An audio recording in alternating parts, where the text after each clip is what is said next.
Olá, meu amigo, minha amiga, meu nome é Edson Klebs Negri, sou professor de filosofia, sou formado em teologia e sou psicanalista. No evangelho de hoje, sugerido pela Igreja Católica, ou pelo calendário da Igreja Católica, nós então iniciaremos a 14ª semana do tempo comum. O tempo comum é o período da missão de Jesus. E neste ano de 2021, nós estamos então com o ano ímpar, porque tem o 21, e no mesmo tempo nós estamos no ano B, que no ano B é o Evangelho de Marcos. No ano passado, nós estávamos no ano par, que era 2020, e o texto do livro do Evangelho estudado nos domingos era Mateus. No ano que vem, nós voltamos então para o ano par, e o ano é C. No ano passado, o ano A, esse ano, o ano B, e no ano que vem, o ano C, que são os três anos onde nós fazemos o giro do estudo dos evangelhos sinópticos, Mateus, Marcos e Lucas. Sempre lembrando que a sequência que nós temos na Bíblia não é a sequência cronológica de escrito dos três evangelhos, mas sim nós temos como cronologia histórica Marcos, Mateus e Lucas. O último, então, é o quarto evangelho, que é Mateus. Quando eu digo terceiro, porque se estuda em blocos separados. Mateus, Marcos e Lucas, ou Marcos, Mateus e Lucas, estuda juntos, por serem sinópticos, ou seja, por serem semelhantes. E o evangelho de João, isso dentro da teologia, se estuda dentro da literatura joanina, que aí nós temos o Evangelho, nós temos as três cartas endereçadas a João e o Apocalipse. Hoje também nós celebramos, neste dia 4 de julho, a solenidade de Pedro e Paulo, ou de São Pedro e São Paulo, com a leitura do Evangelho de Mateus, capítulo 16, 13 e 19.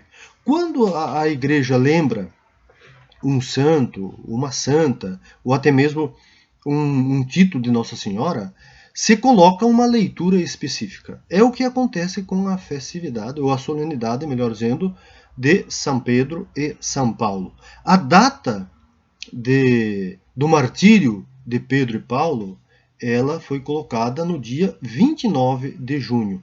Mas como aconteceu, essa data caiu no dia da semana, então se coloca ou se direciona para o domingo posterior a esta data. É importante depois nós lermos e refletirmos essa leitura sugerida para a solenidade de Pedro e de Paulo. Porque, sem dúvida, são dois personagens que temos que conhecer de uma forma bastante singular. Os dois, eles têm duas realidades diferentes de vida. Se nós pegarmos a história do Pedro, é uma história onde ele era visto como impuro, como alguém colocado, podemos dizer assim, na margem do contexto da Palestina daquele momento. E aí então podemos fazer esse paralelo com a leitura de hoje, que nós vamos continuar refletindo, e como sugestão do calendário litúrgico, o Evangelho de Marcos, capítulo 6, versículo 1, 6. Por que as duas realidades estão ligadas? Estão ligadas com a vida de Pedro, porque Pedro ele está assim, na região da Galileia. O Paulo nasce na diáspora, ou seja, está fora, na cidade de Tarso. Ele está fora do contexto da Palestina, mas é descendente de judeus. E com uma formação, sem dúvidas, intelectual, cultural, religiosa, jurídica, política, imensa, pois ele foi fariseu. Provavelmente, então, doutor da lei. Lembremos que no início da vida pública de Paulo, ele era perseguidor dos cristãos. É depois que ele vai passar por um processo de reconfiguração humana, por exemplo, e intelectual e religiosa, para entender quem eram os cristãos e as cristãs, por que seguiam este Jesus, e foi também entender quem era o Nazareno, ou o Galileu, que ele perseguia nas pessoas que seguiam os passos de Jesus. E o Pedro, morando na Galileia, nasceu provavelmente ele e o irmão dele, o André, nasceram na cidade de Betsaida. Betsaida, Bet, casa, Saida está ligada a peixe, ou seja, casa do peixe. Provavelmente uma cooperativa de peixe, já que Pedro e André, Tiago e João, juntamente com o pai de Tiago e João, o Zebedeu, provavelmente eles tinham uma cooperativa. O pai de Pedro é Jonas. E na Galileia eles eram excluídos. Eles não eram bem aceitos, as pessoas que moravam ali. E ainda mais um pescador, na época de Jesus, visto pelos fariseus, doutores da lei, anciãos e também escribas e os sacerdotes como impuro. Porque lembremos que o livro do Levítico, lá do Antigo Testamento, que é um dos 5 livros do Pentateuco, eles veem muitos peixes como impuros. O pescador, na hora que jogava a rede, naquela época, eles pescavam peixes puros e impuros, dentro da constituição do livro e religião também judaica daquele período. Então o que faziam? Jogavam de volta os impuros e tocavam. Ao tocar o peixe, eles também ficavam impuros. E o pescador, assim como os pastores, não cobravam, ou melhor, não pagavam impostos para o templo e para o Império Romano, e também não levava sacrifícios no templo, aonde se cobrava que todos os palestinos, eu digo palestinos porque eram todos aqueles que moravam na região da Palestina, judeus, quem nasceu e quem vivia lá na Galileia. Então Jesus não seria um judeu, é um palestino, porque ele não nasce no contexto da Judeia. Nasce em Belém, mas aqui seria interessante, mas não é para essa aula, nós entendermos que existem autores ou teólogos que já direcionam Jesus para outra cidade, na região da Galileia. Talvez Nazaré ele tenha nascido. Belém só para uma justificativa teológica para dizer que ele era descendente de Davi. Por mais como nós sabemos, e já até comentei algumas vezes em outros vídeos, Jesus não era muito simpático à popularidade, e à política e à religião de Davi. Porque Davi não foi aquele rei que muitas vezes nós assim enfatizamos, ouvimos por aí, né, em canais de TV, quando fala de Davi, nossa, Davi foi um grande rei. Não foi, sinceramente não foi. Um cara que rouba a mulher do amigo, manda o amigo para a guerra para morrer.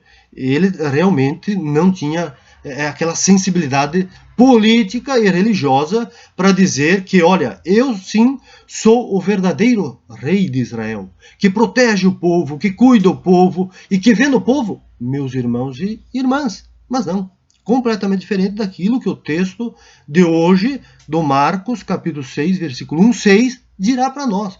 Por isso que farei esse paralelo entre Jesus e o Pedro, quando Pedro está na Galileia, Jesus também está na Galileia. No texto de hoje de Marcos, Jesus também está na Galileia. Ou seja, ele volta para a sua cidade, ou talvez aldeia, a sua aldeia natal, minúscula, pequenina, de onde era a sua mãe, Maria. E o texto de hoje, nós vamos ver que os conterrâneos de Jesus, os nazarenos, no primeiro momento até acolhem Jesus. Mas depois não se sentem satisfeitos ou realizados com aquilo que a mensagem de Jesus pede para que eles possam fazer. Ouçamos então a leitura do Evangelho de hoje. Marcos, capítulo 6, versículo 1 a 6. Naquele tempo, Jesus foi a Nazaré, sua terra, e seus discípulos o acompanharam. Quando chegou o sábado, começou a ensinar na sinagoga. Muitos que o escutavam ficavam admirados e diziam: de onde recebeu ele tudo isto? Como conseguiu tanta sabedoria? E esses grandes milagres que são realizados por suas mãos?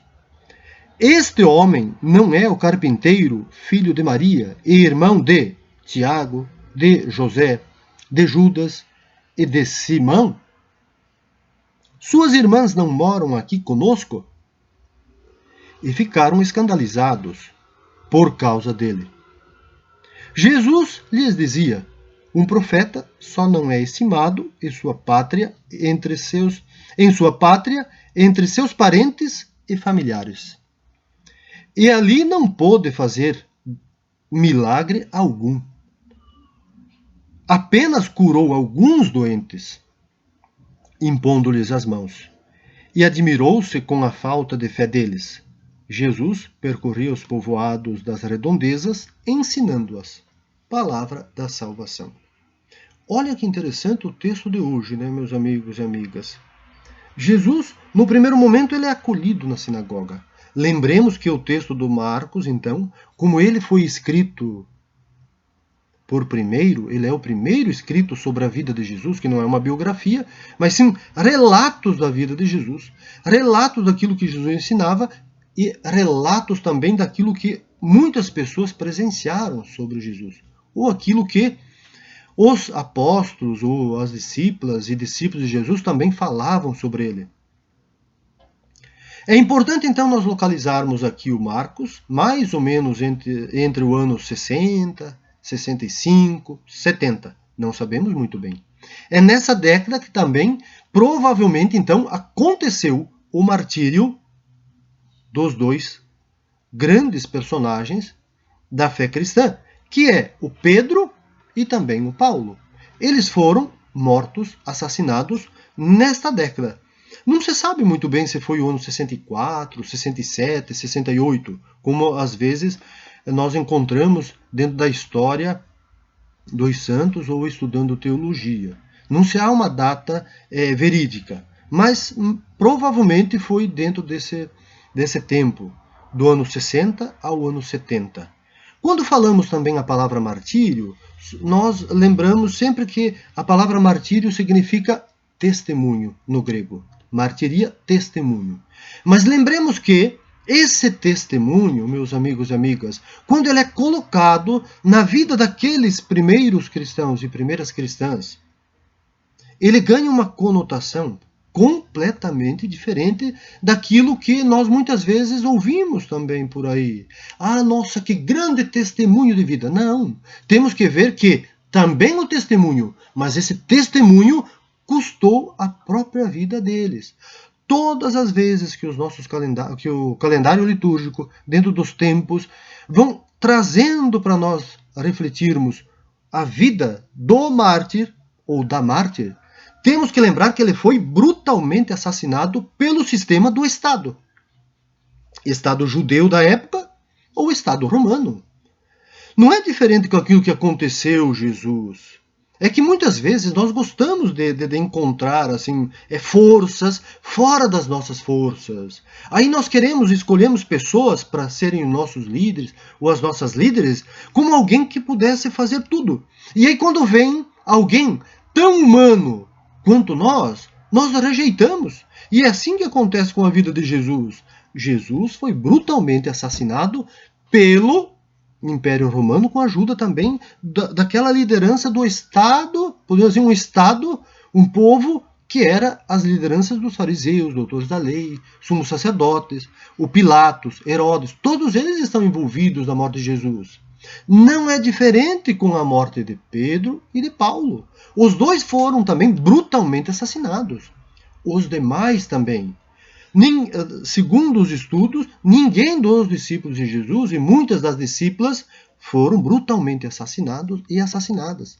E, geralmente, quem está ali na linha de frente é o Estado.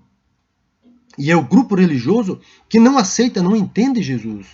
Veja como Jesus está na sinagoga. Lá no Evangelho de Lucas, capítulo 4, ele também está na sinagoga. Ele cita até um trecho do profeta Isaías, capítulo 61, 1 até 3.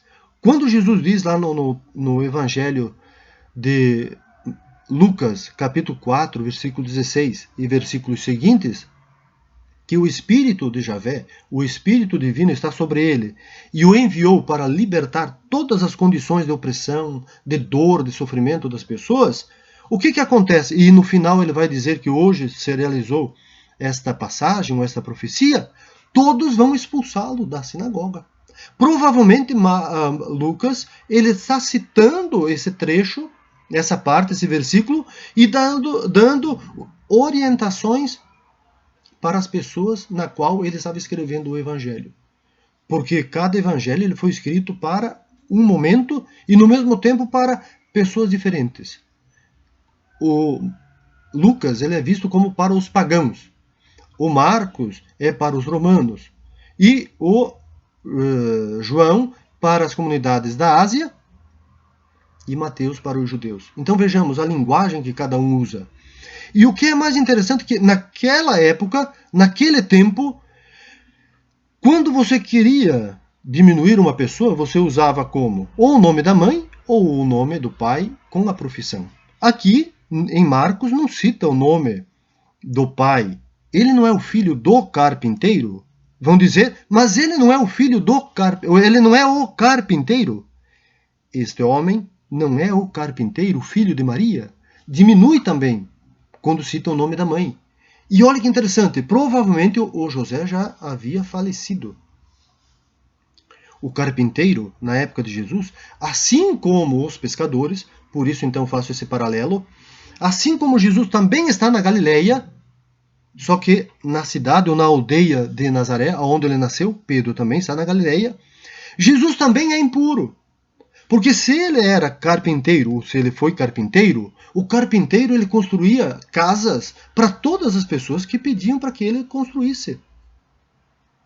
Independente se eram pessoas praticantes na fé, como diziam os fariseus, ou não. Então só o fato dele chegar num lugar onde a pessoa não professava a mesma fé de Jesus, que era o judaísmo, ele então já era impuro. E o interessante é que ainda eles vão continuar. E irmão de Tiago, e aqui está um detalhe, não é? E os seus irmãos não são Tiago, José, Judas e Simão, mas sim e irmão de Tiago, de Judas, de José e de Simão. Esse de, ele faz uma particularidade, para dizer também que Jesus é irmão. Quem está escrevendo está acentuando isso, que Jesus também é irmão, por mais que haja uma rejeição. Aqui e o evangelista está questionando a postura dos nazarenos, mas o escritor ele busca enfatizar a importância da fraternidade e como que Jesus é fraterno àqueles que então o seguem. Mesmo que ele seja rejeitado, ele ainda é irmão de Tiago, de José, de Judas e de Simão. E as irmãs de Jesus vivem ali juntamente com eles, ou seja, na comunidade. Porque Jesus é o irmão de todos e de todas. E eles ficam escandalizados. E olha que interessante, eles ficam escandalizados. E a palavra escandalizar-se, do grego, quer dizer ofender, magoar e ferir. Ou seja, eles se sentiram ofendidos, magoados e feridos, ou até mesmo podem proferir a ofensa e fazer com que a pessoa que estejam dizendo ou anunciando algo, que ele também seja magoado. Mas aqui, Jesus sabia muito bem, conhecendo então a Escritura, principalmente quando ele diz um profeta só não é estimado em sua pátria, entre seus parentes e familiares. O próprio Jeremias já havia sofrido nas mãos de seus amigos, de seus familiares e também dos contemporâneos dele. Ele havia sido caçoado, ou seja, ele havia sido ridicularizado, porque ele estava falando em nome de Javé. E no mesmo tempo ele estava anunciando para o seu povo e também as autoridades que se continuasse assim, o Império Babilônico iria destruir Israel. Mas não o viram, não escutaram. E assim aconteceu. Israel foi vencido porque a Babilônia ou os babilônicos venceram Israel. E então aqui é para nós entendermos que faltou essa fé na mensagem de Jesus, no sentido de entenderem quem era Jesus. Por isso então que Jesus fará poucos milagres, ou somente algumas pessoas o curaram. Aqui Jesus também quer que não só ele seja o responsável por aquilo que está acontecendo com as pessoas de entendimento e no sentido de liberdade ou de libertação, sair da opressão. Jesus sempre transmite uma mensagem que não é imposição, mas sim é uma mensagem a partir da vivência, da convivência. E isso que é importante. E a fé da pessoa, ou daquele e daquela que o seguem, precisa ser, então, uma fé madura. E aqui temos que entender, para nós também não cairmos naquela fé sempre de prosperidade, uma fé sempre voltada para a retribuição, uma fé curativa. Por mais que o texto aqui fale que Jesus curou poucos doentes, impondo as mãos neles e nelas, é interessante nós entendermos que a fé não é só curar a pessoa de algum tipo de doença, mas sim é curar de tudo. Porque a palavra cura também vem de uma palavra latina que significa cuidar, que significa salvar, que significa proteger, que significa guiar. Então é importante que nós tenhamos essa compreensão, essa visão da nossa fé, ou essa percepção, ou sentimento de uma fé realmente madura, para nós não fazermos com que a nossa fé seja muitas vezes infantilizada, que não busquemos a Deus ou a Jesus somente como uma carência talvez afetiva, porque ainda nós não amadurecemos humanamente e nem nos tornamos adultos. Ainda uma fé muito infantil, porque queremos que Deus faça tudo, Jesus faça tudo sozinho. E esquecemos que a comunidade que Jesus organizou, ou criou, é uma comunidade que também tem que ser independente, porque tanto o divino quanto Jesus, que também é a representação, que é o próprio Deus encarnado, que é o divino, está conosco. Olha só, ele está conosco. Ele coopera conosco. Mas não vamos esperar que ele faça ou resolva tudo. Jesus também nos dá autonomia, algo que os fariseus, os doutores da lei, ou os sumos sacerdotes não davam. Assim como a sinagoga não aceitou a mensagem de Jesus e nem a pessoa de Jesus, olha que interessante, Jesus então percorria os povoados das redondezas ensinando. O ensinamento que Jesus nos traz, e quem escreve o Evangelho, é que Jesus não ficou nem um pouco escandalizado. Ele partilha o que sentiu então com aqueles que estão ali, com os seus seguidores e seguidoras, mas continua a sua missão. E é interessante nós lembrarmos que no primeiro versículo do Evangelho de Marcos, esse que nós então estamos refletindo, ele já havia falado que Jesus estava partilhando ou estava trazendo a boa notícia. E que ele era o Messias anunciado por vários profetas. Messias que vem trazer liberdade, alento, humanidade acima de tudo. Como já comentamos em outros momentos, uma liberdade responsável, comprometida com a vida e com a mudança. Porque não adianta nós ficarmos falando de Deus, falando de Jesus, se nós também não nos comprometermos com aquilo que é a proposta de Jesus. Vejamos, se a igreja hoje traz para nós a solenidade, mas no mesmo tempo, então, o martírio de Pedro e Paulo, e no mesmo tempo, o próprio Jesus é um mártir. Ele sofreu um martírio, foi brutalmente assassinado. E aí nós queremos muitas vezes decidir por segmentos que não condizem com a proteção e o cuidado da vida, provavelmente nós não estamos partilhando e nem seguindo os passos de Jesus. E é importante nós percebermos que aqueles que estão lá dentro da sinagoga, os fariseus, doutores da lei, ou os escribas e outras autoridades, eles articulam constantemente mortes de pessoas. Pedro foi morto, Paulo foi morto, Jesus foi morto, os outros foram mortos. Enfim, várias pessoas antes deles já tinham sido mortas. Nós vamos encontrar o Jeremias provavelmente foi assassinado, Ezequiel assassinado, Isaías, um deles, assassinado. Amós provavelmente foi perseguido também, assassinado, pela intensidade da palavra que eles anunciavam. E aí nós podemos dizer, nossa, mas que brutalidade. É brutalidade todas as vezes que nós não entendemos a boa notícia de Jesus. Quero misericórdia, não sacrifício. Eu vim para que a vida de todos sejam salvas. Porque onde está Jesus? Nós temos que entender isso teologicamente. Jesus, aonde ele está, ele promove a vida. e entendermos que Jesus está, sem dúvidas, presente no discípulo e na discípula. E se ele está presente no discípulo e na discípula, então nós temos que vivenciar aquilo que ele nos ensinou, aquilo que ele viveu e que vive hoje a partir daqueles e aquelas que seguem a sua palavra. Porque, senão, nós também podemos nos escandalizar quando nós... Mas como assim? Jesus foi gerado no ventre de uma mulher? Mas Jesus viveu conosco? Ou vive conosco? Como que é essa humanidade divina na pessoa de Jesus? Por isso, talvez, para ir concluindo, que muitos cristãos e cristãs preferem o Jesus lá em cima.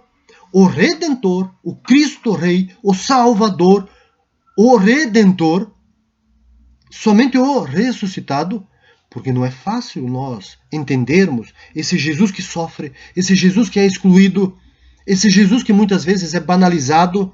Banalizado porque os próprios cristãos e cristãs fazem coisas absurdas que não condizem com a mensagem dele. E nós, toda hora, nós vemos, mundo afora, a quantidade de pessoas que se dizem cristãs, religiosas, fazendo coisas simplesmente banais, que Jesus não fez, que Jesus não disse, que Jesus não quer. Nem ele, nem Deus. Usamos o nome de Deus para machucar as pessoas, agredir as pessoas, ameaçar as pessoas, como se Deus fizesse isso. Se Deus fizer isso, ele é um pai completamente descontrolado. Isso vale também para Jesus. E se ele é um pai amoroso, um pai e uma mãe amoroso, amorosa, compassivo, misericordioso, e Jesus veio trazer, então, essa palavra que nos torna seus filhos e filhas, então somos convidados a viver a fraternidade na comunidade. E uma comunidade fraterna. Então, meus amigos e amigas, que Jesus nos ajude a perceber que o maior de todos os milagres é a nossa vida. E por incrível que pareça, vejamos, claro que Jesus nos convidou e nos convida diariamente a fazer milagres. Todos nós podemos fazer milagres na comunidade ou na sociedade aonde nós vivemos. O milagre não é algo sobrenatural. O milagre é algo natural. O Criador já nos deu este poder, poder para proteger a vida, o poder de curar, de salvar, de zelar por aquilo que temos de mais precioso e valoroso, que é a vida. Todos nós, quando entendemos a mensagem de Jesus e somos capazes de viver fraternalmente na comunidade e na sociedade, claro que nós vamos fazer milagres a partir da doação, a partir do perdão, a partir do amor, a partir da partilha. Se hoje nós temos, então, tantas pessoas no mundo afora desamparadas, excluídas, talvez é porque as nossas sociedades ou comunidades que se dizem cristãs ainda não entenderam a mensagem de Jesus de inclusão. Que Jesus nos ajude a entender qual é a sua mensagem para essa semana, 14ª semana do Tempo Comum. Que ele seja a nossa inspiração. E ele é a nossa inspiração, porque ressuscitado, ele habita dentro de nós e nos ajuda a sentir, a palpitar no nosso coração que ele nos vivifica e nos leva a fazer com que todos nós somos missionários e missionárias para anunciar a mensagem salvífica do divino que está no carpinteiro, que é o Filho de Maria, que se constituiu com a carne de Maria no ventre mariano. E hoje se constitui carne no ventre da comunidade, no ventre da sociedade, aonde todos nós somos seus seguidores e seguidoras. A carne de Jesus está presente na nossa carne. Carne, porque basar, a palavra muito usada nos estudiosos bíblicos, quando fala da questão do corpo. Em vez do corpo, se trabalha a questão da carne. Somos da mesma carne, ou seja, todos nós formamos esse corpo pela carnalidade divina do carpinteiro Jesus. Que a sua mensagem nos anime, nos encha de esperança. E juntos digamos, onde houver desespero, que eu leve a esperança. Onde houver trevas, que eu leve a luz. Que Deus nos abençoe e nos proteja. Um grande abraço a todos e a todas.